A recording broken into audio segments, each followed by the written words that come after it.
चना जब बढ़िया नहीं नहीं है, अगर सोच रहे हो तुम्हारा बढ़िया है, नहीं नहीं नहीं नहीं भाई साहब, ये सोरोस, ये लेफ्ट विंगर्स भाई बिक गया है। ये फॉरेन एजेंसियों की साजिश है हमें नीचा दिखाने की। मोदी जी के पीछे पड़े ये लोग, तुम जैसे लोग नीच गलीच लोग मोदी जी के पीछे पड़े। पता क्या खबर है? ये कल मैं गया वीडियो अपलोड करके दोनों चैनल पे, ठीक है, मैं गया इंटरनेट पे, खबर आई कि टाइम्स मैगजीन ने, टाइम्स वही डिवाइड एंड चीफ बोलता था जो पहले से 36 का आंकड़ा इसका मोदी जी के साथ, उसने 100 इन्फ्लुएंशियल फिगर वर्ल्ड के, दुनिया के, हम साले विश्व गुरु बन के बैठे हैं, ये गिनवा के बता रहा है कि दुनिया के 100 सबसे बड़े ताकतवर क्या इन्फ्लुएंशियल को क्या बोलते हैं, जो भी बोलते हो, उनका नाम पब्लिश किया। मोदी जी को नहीं रखा मोदी जी को भाई, मेरे अंदर से अंधभक्त जाग गया। क्यों भी ओवर एक्टिंग करता है साला, ओवर एक्टिंग की औलाद। 100 दर्द है के बाद 100 इन्फ्लुएंशियल प्रभावशाली लिखा है मैंने अलग से। 100 दुनिया के प्रभावशाली लोगों में मोदी जी का नाम नहीं है। अब बताओ, तुम दिल पे हाथ रख बोलो ये साजिश नहीं है फॉरेन लोगों की है, ये हमारे इस भावनाओं के साथ खेलना चाह रहे हैं। दुनिया में 100 लोग, मेरे 100 दर्द, उनमें मोदी जी कहीं पे भी नहीं आ रहे। मेरी जिंदगी में डेली आते हैं, प्रभावशाली की बातें गायब कर दिया तुमने, धोखेबाज। टाइम तेरा बुरा शुरू होगा साले। भाई सब कैसे भूल सकते हैं कि मैं जानना चाहता हूँ इनका बेस क्या है। बेबी को बेस पसंद है, मेरे को इनका बेस जानना है। भाई जिस बंदे ने रशिया यूक्रेन की वॉर रुकवा दी अपने लोगों के लिए, 56 इंच का सीना लेके घूमता है वो, उसका नाम नहीं है। भाई जिसके लिए ट्रम्प कुर्सियां खींचता है, उसका नाम नहीं है। अब बोलो तुम, मेरे अंदर का अंधभक्त बोले कि नहीं बोले? मुझे क्रेडिट नहीं चाहिए। अरे मोदी जी आप क्यों लेना पड़ेगा क्रेडिट? इतना कुछ किया आपने दुनिया भर के लिए, हमें विश्व गुरु बनाया। ये साले विश्व में विश्व गुरु को ले ही नहीं रहे। मैं नंबर 1 नहीं नंबर 2 देते, नंबर 3 देते। साले बांग्लादेश का वो लिया, कौन है वो, यूसुफ पठान का भाई, यूनुस जो भी है, वो साला टेम्परेरी बेस पे है, उसको काउंट कर लिया। वो भिखमंगा, वो चाइना से लगा पड़ा कि हमें दे दो धंधा, देखो हमारे पास भी नदियां, भिखारी है। बांग्लादेश वाले बड़ा गाली देंगे ना मुझे, दे लो कोई फर्क नहीं पड़ता। सार्केज़म है ये सब। एक अच्छी खासी डेमोक्रेसी की बोलती बंद कर देना है, गली चौराहों पे लड़ाइयां करवा देना, धर्म के नाम पे अपना पॉलिटिकल करियर इतना ऊपर ले जाना कोई छोटी बात लगती है तुम्हें? 20 साल के अंदर, सॉरी 11 साल के अंदर हर देश में जहां पे कल तक शांति हुआ करती थी, सब भाईचारे में रहते थे, दोस्त भाई बन के रहते थे, उनके बीच में डाउट क्रिएट कर देना, डर लगा देना, ये कोई आसान बात लगती है? जस्टिस सिस्टम का मजाक बना देना खुलेआम उनके मुंह पे, जजेस को बिकवा देना, उनके ईमान को खरीद लेना, इंसाफ में गलती किसकी कब हुई ये छोड़ के सीधा बुलडोजर चला देना, बाद में बोल देना सॉरी गलती से मिस्टेक हो गया। ये कोई लेगेसी को छोड़ने वाली बात है? मैं तो कहता हूँ मोस्ट इन्फ्लुएंशियल होना चाहिए भाई, 140 करोड़ की जनता का प्रधानमंत्री है वो। तुम ये क्या बेवकूफ बना रहे हो बे, क्या बेवकूफ बना रहे हो? मुझे परवाह ही नहीं है। अरे आपको परवाह होती तो मैं ऐसी बातें थोड़ी कर रहा होता, मैं तो खुश था अपना फैलाने में, आप ही मेरे को यहाँ तक ले आए हो। बात तो सही है। हाँ ठीक है, बहुत ज्यादा ओवर एक्टिंग हो चुकी है तो सीरियस नोट पे आ जाते हैं। बट एक्चुअली टाइम्स मैगजीन का 100 मोस्ट इन्फ्लुएंशियल फिगर्स के नाम में एलन मस्क का नाम डाल दिया, यूनुस का नाम डाल दिया, बट मोदी जी का नाम नहीं डाला। अब 100 के बाद कौन सी जगह पे डाला है वो तो और अभी जाने कि लेफ्ट विंगर एक्चुअली पगला चुके हैं। उनका मुद्दा है मोदी जी को नीचे, अरे फर्क ही नहीं पड़ता, वो बस बोलते हैं मुझे क्रेडिट नहीं चाहिए, उनको कामयाबी का क्रेडिट चाहिए, फेलियर दूसरों पे ब्लेम करो, as simple as that. America back to back बेइज्जती किया जा रहा है। अब ये कल तक तो अमेरिका था, आजकल तो हर दूसरी छोटी मोटी कंट्री हमें बदनाम कर रही है जब से पासपोर्ट की वैल्यू गिरी है। कितनी डिबेटें देख ली तुमने?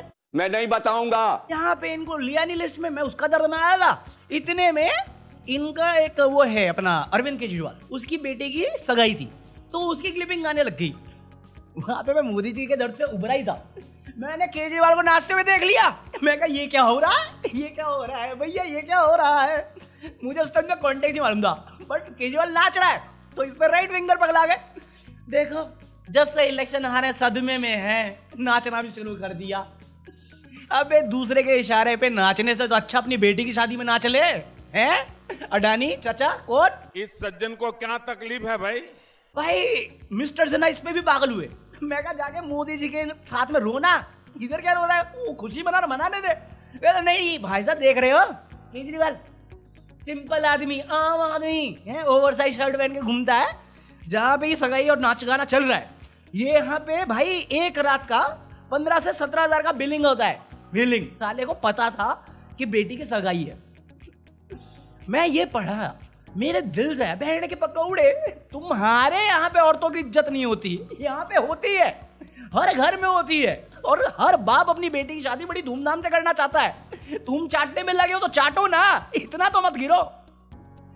फिर उस पर किसी ने पूछा भाई क्रॉस फैक्ट चेक करो, तो खबर आई कि जो होने वाला दामाद है केजरीवाल जी का, पहले तो केजरीवाल बोलना बंद करो, साथ दो तो केजरीवाल जी, साला मैं भी तो मोदी जी बोलता हूँ ना, केजरीवाल जी बोला करो इज्जत। वो दामाद ने ऑर्गेनाइज किया था। नहीं भाई देखो, तेरे बाप का पैदा मारू, साले गाली खाने वाले कहाँ महंगे नहीं है भाई। रोना निकला हुआ है मिस्टर सिन्हा का, पगला गया है, बवड़ा गया है। मेरे को लग रहा है इसी का गम है कि सारे टाइम में नाम नहीं आया। 10 साल से इतना विश्व गुरु चिल्ला रहे थे, नाम नहीं आया।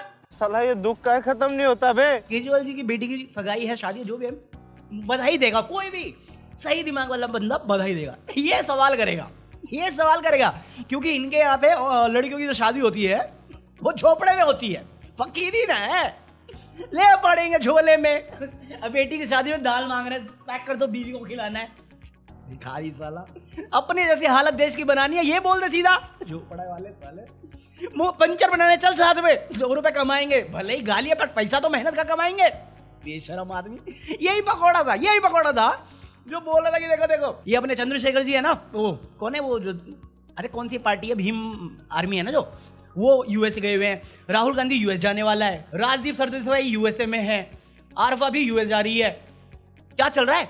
कुछ प्लानिंग चल रही है क्या? मैं कहा बिल्कुल प्लानिंग चल रही है। जैसे तुम्हारा नेशनल एजुकेशन पॉलिसी थी ना, हिंदी इम्पोजिशन तो था नहीं, वैसी प्लानिंग चल रही है।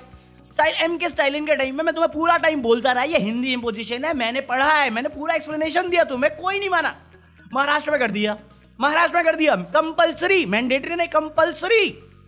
इस पे अंधभक्त आ गए भाई, हमारी भी 3 लैंग्वेज की पॉलिसी, सब जगह पे नहीं था कंपलसरी, 2 ही थी, इंग्लिश और मराठी, बाकी तुम्हारे 3rd लैंग्वेज चॉइस में था। लिखा है भाई कानून में, मैं कुछ बदल के बता रहा हूं तुम्हें ना, बता अनपढ़ तू। अरे मैं तो हूं, तू तो पढ़ा लिखा है ना, क्यों सीखने की जरूरत है तेरे को हिंदी? मैं नहीं बताऊंगा। फालतू में हिंदी इम्पोजिशन सेंस क्या बन रही है? नहीं, ये देखो अंधभक्तों को, ये साले इंग्लिश सीख लेंगे जो फॉरेन लैंग्वेज है, जिन्होंने हम पे राज किया है, हमें गुलाम बना के रखा है, बट हिंदी नहीं सीखेंगे। जो हमारे तो उर्दू सीख लेते हैं, वो भी इंडियन ही है, क्यों नहीं सीख रहे? क्या फायदा इसका? कोई बताए मुझे। अरे जर्मनी सिखाओ, मैंडेरियन सिखाओ, इंग्लिश तो सिखाओ ढंग से, वो नहीं आती हमें। साले कॉमन सेंस ही सिखा दो, सिविक सेंस ही सिखा दो। मैं तुम्हारे बाप का नौकर नहीं हूँ। पकौड़े ये सबके बेटे, ये सुना रहे थे ना, मनीष सिसोदिया का बेटा प्राइवेट स्कूल में है। राहुल गांधी कहां से पढ़ गया है पता तुम्हें? नहीं ना? वो पता होगा तुम्हें कि फॉरेन से पढ़ गया, ठीक है।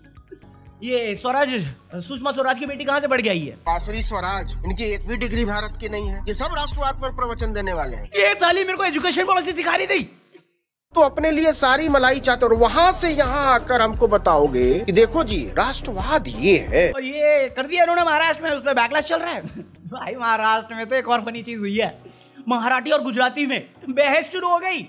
वहां पे कोई गुजराती था, सोसाइटी का सीन था, उसने बोले तुम मराठी लोग गंदे होते हो, क्यों तुम मछली खा रहे हो? महाराष्ट्र में मराठी सोसाइटी में एक गुजराती बोल रहा है, ये सुना क्यों लग रहा है? अबे जिंदगी में ढोकला नहीं खा सकते यार, फाफड़ा, अरे फेफड़े फट जाएंगे मेरे। चिकन बन गया क्या? अबे साले, यार मेरे को चिकन पसंद है, मेरे को बहुत ज्यादा पसंद है, मेरे को नॉनवेज बहुत पसंद है। अब मैं क्यों सुनूं किसी की? और खा ले तो खा ले, तू गंदा खा ले, तेरे को रहना है तो रह, चुपचाप रहना। ये लड़ाई का कोई मुद्दा है? तू अपने घर में खा रहा है, मैं अपने घर में खा रहा हूँ, तूने कमा के दिया मुझे, नाक फाड़ ले, सुर्प नका बन जा साले तू। है ना, तुम मराठी लोग गंदे लोग है, तो गंदे है ना, तो महाराष्ट्र भी गंदा हो गया, तो इधर काय के लिए आए हो? काय के लिए आए इधर? उसको समझाओ। जो ये है अपने को क्या है, अपन आगे बढ़ेंगे ना, क्योंकि दुनिया मिस्टर सिन्हा पे शुरू हुई है, वहीं पे खत्म होगी। क्योंकि वो मोदी जी की चाटते हैं, मैं सिन्हा की चाटूंगा। मेरी अनुराधा वैसी नहीं है, अनुराधा पे ये डायलॉग मारता चाटने का, बहुत डबल मीनिंग हो जाता। He is still so vulgar. तुम्हें मालूम है वो वक्फ अमेंडमेंट चल रहा है, उस पर रिक्वेस्ट स्टे डाला हुआ है, थोड़ा बहुत क्या कहते हैं इंटरिम स्टे डाला हुआ है, उसके लिए बोल दिया कि लिख के दो भाई क्या क्या सीन है तुम्हारा। तो उस पर जो वाइस प्रेसिडेंट बन के बैठा हुआ है वो भड़क गया कि ये क्या न्यूक्लियर मिसाइल बन के बैठे हुए हो, तुम्हें आजादी दे कुछ भी। अब लोग इस पे बढ़ गए हुए कि देख इसको यही नहीं मालूम भैया तुम वॉच डॉग हो, तुम्हारा काम है सुनना और देखना और सजेशन देना, बस और कुछ नहीं है। वो उनका हक है, संविधान देता है। लोग उसको झाड़ रहे थे, बट मेरे को बात उस पर नहीं करनी है ना, क्योंकि सारे लोग झाड़ रहे हैं यार, मैं क्या बोलूं। देखो प्रेसिडेंट नाम की पोस्ट है, वाइस प्रेसिडेंट मेरे को नहीं मालूम इसका क्या रोल है, ये मैंने बस इसको स्पीकर की तरह पे देखा है और मुझे लगता नहीं है ये उस पोजीशन को भी सही से जस्टिफाई करता है। सीरियस नोट में बता रहा हूँ मैं ये। बाकी जो एक्चुअल प्रेसिडेंट है उनको एक टाइम फ्रेम देना उस पोस्ट की वैल्यू बढ़ाने के लिए, क्योंकि तुम हमेशा रख के बैठ नहीं सकते। सही बता रहा हूँ दिल से, रिस्पेक्टफुली। दूसरी चीज, सुप्रीम कोर्ट को ये हक है कि जस्ट बिकॉज कोई पार्टी मेजोरिटी में आ गई, वो कोई भी आइडियोलॉजी कॉन्स्टिट्यूशन वाइज चेंज कर दे, तो सुप्रीम कोर्ट और ये कोर्ट्स जो है, जो जजेस हैं, वो कॉन्स्टिट्यूशन की सेफ्टी करेंगे, वो उनका काम है। तो वो अपना काम ढंग से कर रही है, क्योंकि आप नहीं कर पा रहे हो। आपको ना उस पोस्ट की कदर रही है, आप एक आइडियोलॉजी और एक पार्टी के सगे हो चुके हो, और वो सबको दिखता है। तो इस चीज को मैं और नहीं घसीटना चाह रहा, जिनको घसीटना होता है वो घसीट रहे हैं, और जिनको झाड़ना वो झाड़ रहे हैं, क्योंकि जो अज्ञान है वो अज्ञान है, और जो ज्ञानी है वो पढ़ते ही नहीं फालतू बकवास में। वो पढ़ेंगे मिस्टर सिन्हा पे। क्यों? क्योंकि जिस दिन ये हियरिंग होनी थी उससे एक दिन पहले मिस्टर सिन्हा ने पूछ गया, अरे सुनेंगे ही नहीं कोर्ट वाले, अपने पास ही आएगा, क्योंकि मोस्टली जजमेंट राइट विंगर्स के पास जा रही थी, स्विंगर लोगों के पास। तो ये बड़ा एक्साइटेड था, खुशी खुशी बोले, फिर ये स्टे आ गया। ओ भाई मारो, मुझे मारो। ये कहते सीरियल ऑफ कोर्ट। अरे पल भर में कैसे बदल कुछ भी। अरे मिस्टर सिन्हा तो बहुत गुस्सा हुए जब ये इंटरिम स्टे लगा, फिर वो दांडेकर धनाकर जो भी है ये वो बयान दे गया। उसके बाद बोला भैया ये एक नया बिल लाना चाहिए गवर्नमेंट ऑफ इंडिया को कि जो कानून पार्लियामेंट में बनता है वो कोर्ट में चैलेंज हो ही नहीं सकता, ये होना चाहिए, क्योंकि हम इलेक्ट करते हैं ना। वो जो कर रहे हैं उनका एक्शन जो है वो लोगों की आवाज है। इसमें मैं अगर गाली निकाल दूं तो मेरे अंदर का नवाज और नाना दोनों बोलेगा मरना है तेरे को, कंट्रोल। कानून लगा हुआ जनता के बाद हो तो साले तू जेल में होता, इतना गलत इंफॉर्मेशन फैलाता है, तेरे को बेसिक कॉन्स्टिट्यूशन पता नहीं है, कोर्ट को तू सीरियल लो बोल देता है। चला जाना फिर नॉर्थ कोरिया, चाचा को भी ले जा अपने, वहां पे लड़ लियो उससे, किम जोंग उन से, अच्छा कंपटीशन है। अबे साले, पता ये ट्वीट करना क्यों होता है कि इसे अंधभक्त देखे और वो और गुस्सा हो जाए। उनके अंदर पहले से फ्रस्ट्रेशन है, क्योंकि काम धंधा तो है नहीं, और ये फैक्ट है, ये छुपाने वाले नंबर भी नहीं रहे भाई। 83% इंजीनियर्स को जॉब नहीं मिल रही, जॉबलेस बैठे हुए हैं। 50% MBA होल्डर्स जॉब के बिना बैठे हुए हैं, और चौथी पास को हमने कंट्रोल उदय। भाई एजुकेशन के बारे में कोई मेरे को समझाओ यार ना। मेरे को में सच में मेरे को लगता है मैं अनपढ़ हूं ना, मेरे को कास्ट सिस्टम समझ में आ रहा है। क्योंकि आज ही आगरा की खबर है, कोई किसी दलित की शादी थी, वो शादी जा रहा था, क्योंकि शादी इंपॉर्टेंट है भाई इनकी, पता नहीं क्या मेरी नहीं हो रही, सारे सब शादी के जा रहे हैं। अरे लाउड म्यूजिक के चक्कर में निकाल के कूट दिया, और फिर गुस्सा है कि ये ब्राह्मण को बदनाम करने की साजिश है। कौन? वो दलित नहीं, अनुराग कश्यप ने कहा मैं मुतेगा ब्राह्मण पे, इस बात पे गुस्सा है ब्राह्मण। तुम कूट रहे हो, वो मुते भी ना, और ये साले सार्केज़म है, तुम्हें समझ में नहीं आ रहा। नहीं साले बिहार में 50 रुपए की किताब को 90 रुपए बना के बेच रहे हैं खुलेआम, कोई कुछ कहने वाला नहीं, मतलब लेजिट 50 रुपए प्रिंटेड है, उस पर स्टिकर चिपका दिया 90 रुपए का, और बेच रहे हैं, और कोई कुछ नहीं करने वाला। अभी तो लोग ये गुजरात और बिहार करने लग गए हैं। मैं कहा तुम्हारा बन नहीं रहा क्या पार्टी में फिर से, कि देखो गुजरात में महाराष्ट्र से उठा के और कंपनियां डाल दी, बिहार को वादे सब किए, बट सपनों में ही ले जाके छोड़ दिया, कुछ नहीं मिला। और एक चीनी की मील तो देते, वो भी नहीं दी। अभी 2 खबरें और भी आ रही हैं तुम्हारी जेब खाली करने के लिए, कि खबर आ रही है टेलीकॉम कंपनी इस साल में वापस 10 से 20% रिचार्ज फीस हाइक करने वाली है, फोन का रिचार्ज। प्लेटफॉर्म फी तो ले ही रहे साले पेटीएम वाले, अब ये उस पर भी चार्ज करेंगे तुम्हें एक्स्ट्रा। अरे भाई मेरे को एक सिंपल पैकेज चाहिए जहां पे मैं आउटगोइंग ना करूं, मुझे डेटा पैक भी नहीं चाहिए, बस इनकमिंग आनी है। दे 20 रुपए का, नहीं देना 200 रुपए का ले तू। अभी कोई सेंस इस बात की यार, लूटना महंगा। फिर दूसरी तरफ रूमर ये भी बन रहा है कि अभी यूपीआई ट्रांजैक्शन जो कर रहे हो, अगर 2000 से ज्यादा करोगे तो उस पर भी टैक्स लगेगा 18%। तेरी मैया की इज्जत। मैं इससे ज्यादा नहीं बोलूंगा वरना फंसूंगा। चलो बाय, पीस आउट।